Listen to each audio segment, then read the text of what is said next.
Welcome to Potawatomi Sportsbook Weekly. This is Austin Herdina, our sportsbook manager, here with Billy Schmidt from Fox Sports 920 AM. How you doing, Billy? I'm doing good, man. I don't have a sweet Atlanta Hawks tie on, getting ready for some NBA playoffs, but I'm doing good. Yeah, we have 6 game sixes, 3 tonight, 3 tomorrow.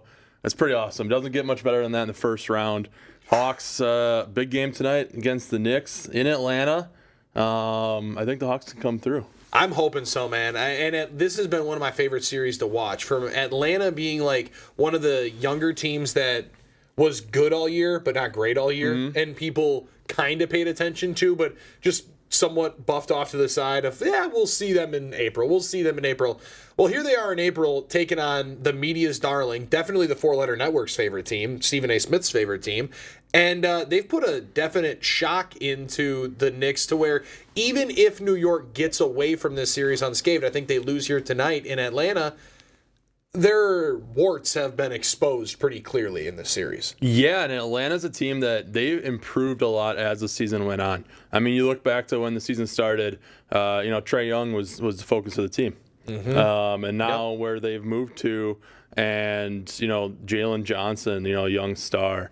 They got a couple other good young stars. I think that this is a team that's only going to improve in the next couple of years. And we got the first game tonight. Billy, what's the first game tonight? Do you remember? Tonight, first game comes up with the Hawks and Knicks. And then the second game is a game that I very clearly and very openly said would not happen last week. Hey, can we get a zoom in? We got a ticket right here we got to show off. I've been telling people Philadelphia 76ers are not dead in this series. They have a chance. And I finally listened. Okay? Yeah. Look at that ticket right there. Come on. That is Philadelphia 76ers to win the series against the Celtics. They have a chance. 11-1. All they got to do is win 2 games right now. 11-1 odds. Well, and I don't know, Austin, I don't want to get you in trouble, Mr. Sportsbook Manager, but Mr. Sportsbook Manager, I think this is how I'm supposed to do this, right? This is that value that we talk about on this podcast, right? Yeah. It was 6.5 plus 650 to win the series before the series. Now they've proven that they can win on the road. I don't know that they can win a Game 7, but I know crazy things happen in Game 7. Obviously, they got to win Game 6 to get there, but I didn't think Embiid possibly could look this good. You were on it that he was going to be one of the reasons why they won the series. And coming off the appendix, did he look like ass in Game 4? A little bit. Maybe. But you don't get Game 5 performance, I don't think, if they run him out there in Game 4. So that was masterful work by Nurse. I just think they have enough pieces. They have good coaching. I think they're a team that they can win this series. And if they do, I don't think that they're an easy out in the next series either. So I know it's crazy. People are like, what are you talking about? The Celtics should roll through the East, but I just don't see the Celtics as that contender. When I look at the contenders in the NBA right now, to me, it is Thunder and Spurs. They're a level above everyone else. I thought it was going to be the Nuggets in that tier as well before this postseason. They're showing me right now that they probably would lose this series if Anthony Edwards didn't go down. DiVincenzo went down as well. And they still need to win 2 more games to win that series. That series isn't over either. Minnesota is still winning that series 3-2 right now. So I think Denver is a step back. And then after that, I really feel like it's anyone's game. I think maybe Cleveland, possibly. I do like Cleveland. Just the tiers of the teams that can win it all, I feel like Thunder and Spurs. I just don't see anyone else right now that is in that tier. Do you agree? Yeah, I'm with you that those two are head and shoulders above. And I really struggled to put San Antonio even in there, right? You're talking about some big-time youth. Wemby's been in the league, going on? This is his 3rd year. Dylan Harper in one of his first years, first playoff action. Castle has been good. I don't know that I anticipated he was going to raise his game in the playoffs the way he has. But that's the test that young teams have to get put through early on. The tough thing about Denver, I had them in the finals, is nobody, and they're also dealing with some injuries as well. Aaron Gordon clearly not healthy, and he's pretty imperative for them to be the team that they're going to be. But Jokic's disappearing act from beyond the three-point arc is the worst part. And his pedestrian, at best, shooting from downtown has really hindered them this series. When you have him and Jamal Murray, what was it in Game 4? I think they were combined 2 of 15 from 3. You're going to lose every game you play if you're Denver that way. And you couple it with Minnesota knowing them very well, and Rudy Gobert playing hands down the best series he ever has against Jokic. Yeah. Has them with a legit chance, I still think, to win one more game and win that series. I mean, Minnesota's still got great pieces outside of Anthony Edwards. He's just obviously their superstar. As we're watching the Brewers here right now, a little quick recap here. Brewers look like they're up quite a bit, 10-1 already in the sixth, 11-1 in the sixth inning. So that's going to be a nice win for those Brewers backers today, I think. Good for the run differential. 13-2 game on Tuesday night. Lose a squeaker, 6-2. Probably should have been closer on Wednesday night. And then you just drum by double digits on Thursday. These run differential games, these ones will play out a little bit better in that standings. Yes. Back to the NBA, though. I want to talk about Lakers and Rockets. That's a series that, going into it, Rockets were a pretty heavy favorite. Without Luka and without Austin Reeves, a lot of people thought the Lakers were kind of going to maybe be a quick out. They go on and win the first 3 games of that series.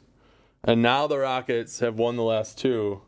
Going back to Houston now for Game 6, where do you see the series going? Like, do you feel like Houston's live to win 2 more games and potentially come back from a 3-0 deficit? I think they're going to beat the brakes off the Lakers in Game 6. It's possible. I think that game's got blowout potential, and it sets up one of the most intriguing games of LeBron James' career, because as much as this would have been one of the Kendrick Perkins before the series said, if the Lakers win this series, the GOAT debate is over. It's LeBron James. If he beats this Rockets team. In a first-round series, he said that? First-round series. Also, but before then, we didn't realize KD was going to be out for the entire series, basically. The problem is, Austin, I think the Rockets now are better without Durant, because it seems like there's so much frustration and angst and venom between all of them, mostly burner related. Thanks a lot, KD, for this. Like, that's a toxic situation. But they've now proven to themselves that they can beat LA multiple times. They should have beaten them in Game 3. So they've really outplayed them each of the last 3 games.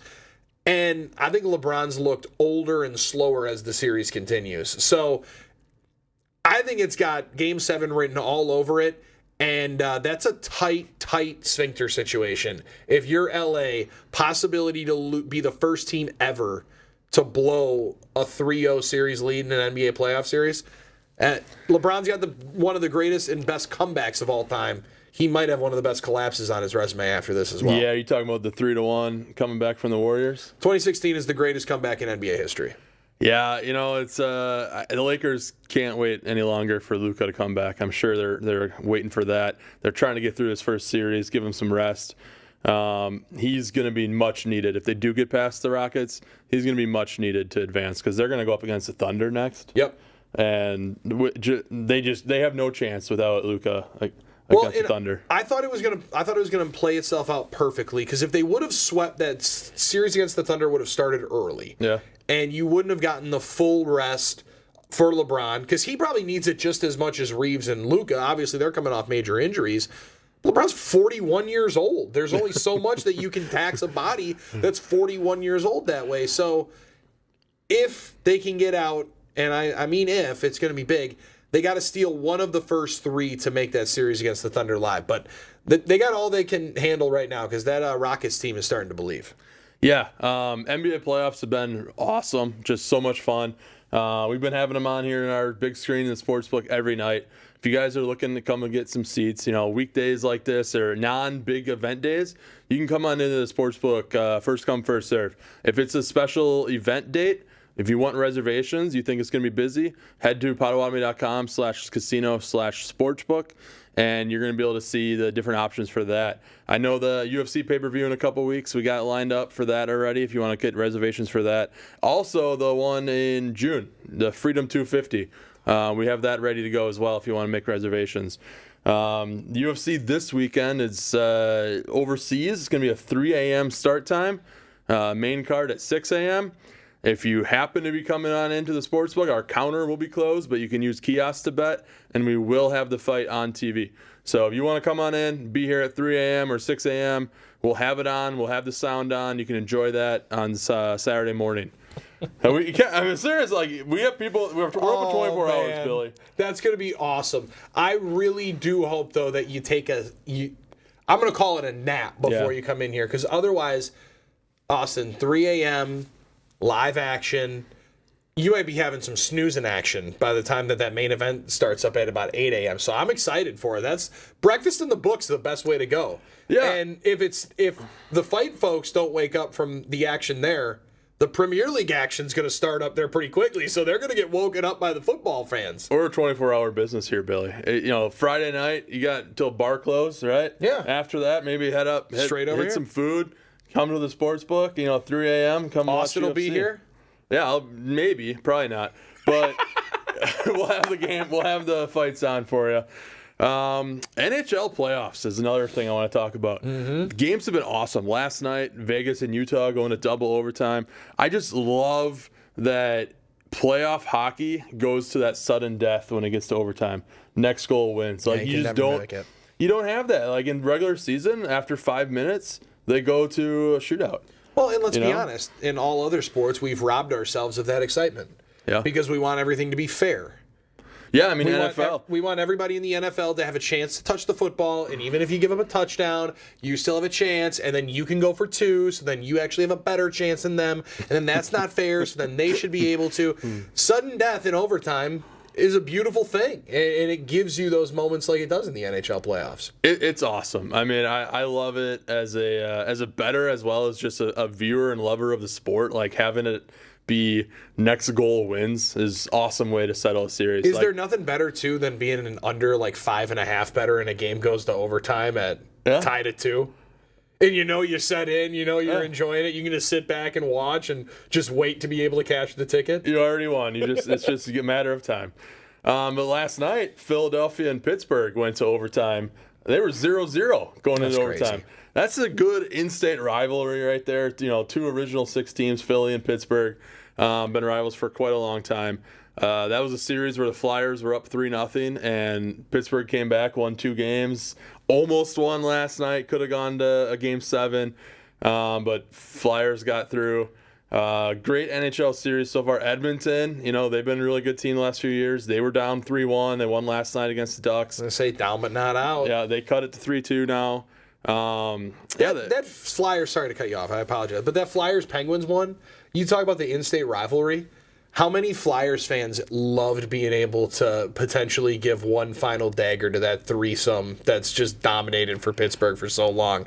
Crosby, Malkin, Letang might be their last run at it, and that young team is the one to be able to go in there. Yeah, I think it is. And the coach of the Flyers, he was an assistant coach with Pittsburgh for a while. So he knows those guys well, and you could see after the game last night on the ice, he was greeting each of them, had a few moments with each of them. It definitely gave the feeling that this was it for this group. I don't necessarily know that this means retirement for the group. It just means I don't think that Pittsburgh is going to bring them back and try to go with it again. I think they're going to try to rebuild. Could Crosby play in another sweater? I don't see why not. I think he's still talented enough that he can be a good role player. He's not enough to be the guy of a team anymore. But if he wants to contend for a championship, yeah, I'd say, I think they'll want to do right by him and let him go somewhere that he can do that. I think that Sid the Kid is not quite a kid anymore, but he's still got some energy in him. Dude, you look at Crosby and LeBron. I mean, 2 guys that we talked about here in the last 15 minutes. Both were lauded and said to be the next greatest player of all time. Yeah. And maybe they're not the best player of all time in whatever opinion or whoever's he's factored in. Hard to not say they're the best player of that generation, right? Like, I mean, Ovechkin might have a argument. He'd be right in there, right? Yeah. But Ovi was also in that same line. He is more one-dimensional. He's a scorer. That's what Ovechkin is. But Crosby was more of a leader, distributor, etc. But 2 or 3 cups won? That's an impressive. You're told to be that guy and then live up to the billing. You rarely see that ever happen. We have 3 of those examples right there. Yeah, and talking about guys being good at the end of their career. I mean, look at what Tom Brady did. He was how many did he win? Was it 2 Super Bowls in his 40s? One with the Patriots and then later on with the Buccaneers? I think he was. Or did he lose to the might have Patriots? just gotten to 40. You're right. Okay. He might have just gotten to 40. But he was 43, I think, when he won the one with the Buccaneers. Yeah, I mean, and even like just a few years ago, Tiger Woods winning the Masters.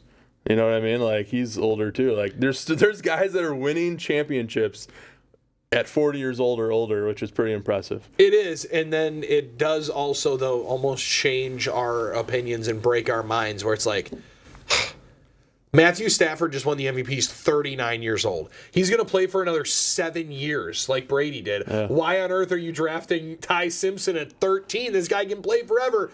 40 is still 40. I know what I feel like at 31. So I do anticipate those will still be the massive exceptions than the rule. But it is remarkable when you see those guys hang on and almost get better with age.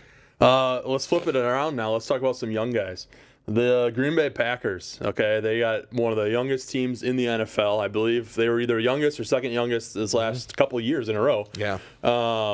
We just added some more young guys from the draft. Can you tell us a little bit? What do you know about these guys we drafted? Well, I was lucky enough to be doing the NFL Draft Show on Fox Sports Radio 920, presented by the Potawatomi Sportsbook. Thank you, by the way. Of course. With my man Wayne Larrivee, who voice of the Green Bay Packers. We were having a ton of fun going through all of the picks for the 3 days. Did he show you his hand? His hands? Oh, I'm sorry. Wrong guy. Yeah, wrong guy. Close, though. Close, though. I was going to say, listen, a handsy. I don't know. Doing it in a radio studio that long, you don't necessarily know what might happen. McCarron. I'm thinking of McCarron. Rock, though, that finger dangles, and you always know where that one's going. But as we were watching it, it ends up being what tied for the smallest draft class in franchise history. Yep. Franchise has been around a while. It's been around a while if you start stacking up how long they've been playing football in Green Bay. So that's noteworthy in and of itself. But you grab 6 players. The last guy drafted will be the most discussed and will be the most important. Because Trey Smack's going to make the team, right? You don't draft a kicker in the 6th round to then cut him before you play your first game. Yeah. And you lost a playoff game last year where you left 7 points on the board, all in the kicking game. So I think it's funny, they went into the draft for the first time since the 86 draft without their first round pick. And you come out of it not taking someone in the first round, instead taking 2 guys in the 6th round, and your last pick will be probably the most important one. I mean, could he take over Mason Crosby for all-time leading scorer in Packer history one day? Could he do it? I mean, this is a guy that if you draft him right, he's gonna like you said, you're not gonna go with, I'm gonna give him a chance to get the job. Like you assume he's gonna win the job. It's why you draft them, right? That's why you draft kickers, is for them to be mainstay, long-time guys. And Crosby obviously breaks the mold, but you're in a spot where it's been in flux since Mason left, and you've needed to have patience at that position. You had a lot of patience with Anders Carlson. Yeah. Felt like that cost you maybe a playoff game. Felt like you rectified it with Brandon McManus, and then all of 2025 kicker was a conversation. So if Trey Smack, more than anything, makes the kicking position not an A topic going into the season, then that's the best 6th round pick that you could have made, especially in this draft where, Austin, the talent was clearly down across the board. Yeah, I have no problem that we didn't have a first round pick because it means that we have Micah Parsons on our roster. Anyone they were taking at 20 wasn't sniffing the 12.5 sacks that you got from Micah Parsons a year ago. Absolutely. One missed opportunity, though, I have to say, is Trey Smack, not number 3. I was a little disappointed. The guy's name is Trey Smack. Guy, you're gonna smack kicks for 3 points. So that's just a fantastic name. He was born to be a kicker. Trey Smack. I haven't bought a new Packer jersey in a few years. I might need to get a Trey Smack jersey. Well, and see, now I'm gonna counter your statement on the 3 because, one, Tony Canadeo happened. Okay, all right. Let's go educate ourselves on Tony Canadeo running wild on the NFL back in the day. Well, but Micah Parsons is wearing number 1. That jersey was retired before he came a Packer. Semi-retired. Tony Canadeo's up on that facade. We would have to take that one down and put him up there. But the 28 Smack is gonna smack. Right? I mean, that jersey's going to hit. And I also think my favorite part is it's built in. It's like having a 3-point shooter. You alluded to it. What's better than a corner specialist named Trey? Nothing. It's amazing. And then if he can have like one Pat McAfee tackle, right? One Trindon Holiday running down the sideline, and Trey comes out and smacks someone. That shirt you got smacked might be bigger than you got mossed. I can't wait. So there's big time marketing in there. Yeah, I'm waiting for that Super Bowl moment where Trey smacks the ball right through the uprights. And the Packers win the Super Bowl. I was going to say, the calls will be pretty perfect for it. They also grabbed 2 corners, which they desperately needed. Damani Jackson in the 6th round, I think, has a chance right away to help them on special teams. Straight line speed, might have been one of the fastest guys at the position in the draft. Brandon Cisse is 20 years old. Mm-hmm. In a draft where, Austin, they were drafting like 24 and 25-year-old guys, that is a value in and of itself. Yeah. And an SEC corner I like, but I think there's going to be a little time for him to get developed and be ready to roll. But Chris McClellan, who they drafted in the 3rd round, is going to play significant snaps for him. I think Jagger Burton can not only make the team as that 5th round offensive lineman, I think he could start games for you in 2025. So they got enough pieces that can help him. And denied Dennis Sutton, I think, is the best player that they grab for 2026 in the draft. He's going to play a bunch right away. He's polished. He's a pro pass rusher, 8.5 sacks each of the last 2 years in the Big Ten. He's going to be able to help. Is there a position, whether it's offense or defense, that you feel like the Packers, still have a good 4 months till the season starts, that maybe we need to go out and maybe look at one of those guys that hasn't been signed yet? I still think tight end is that room, right? Like, we've talked about Micah Parsons coming back from an injury.